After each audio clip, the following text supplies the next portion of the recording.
નવી સવારમાં રમેશ તન્ના તમારું સુરીલું સ્વાગત કરું છું અને આજે એક સંગીતનો કિસ્સો તમારી સાથે શેર કરું છું.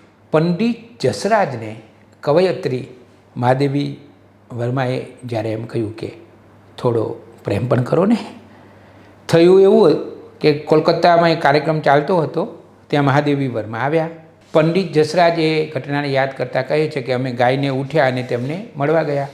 તેઓ ખૂબ ખુશ થયા, બોલ્યા અલ્હાબાદ નથી આવતા? મેં જવાબ આપ્યો કે આવું છું. તો તેઓ બોલ્યા કે મળજો. એ પછી એકવાર હું તેમના ઘરે ગયો. તેમણે મને કહ્યું કે અનુજ, તમે ખૂબ સરસ ગાઓ છો, પણ થોડો પ્રેમ પણ કરો. મને તો પહેલાં આ વાત ન સમજાઈ. પછી બોલ્યા કે આટલું સુંદર અને સ્પષ્ટ ગાઓ છો તો તેની પાછળની ભાવના પણ લાવો ને. તેઓ ગાતી વખતે ચહેરા ઉપર પ્રેમ લાવવાની વાત કરતા હતા. સાહેબ, એક વ્યક્તિએ આટલી મોટી વાત કરી તો તેના પર ધ્યાન તો આપવું જ પડે ને. ખરેખર એ પછી જ મને ખબર પડી ગઈ કે અમે કૂવા પાસે ઊભા છીએ પણ બહાર જ ઊભા છીએ, નીચે પાણીમાં તો ઉતર્યા જ નથી. આટલું કહીને પછી પંડિત જસરાજ ઉમેરે છે કે બસ આંખ સામેથી પડદો હટી ગયો.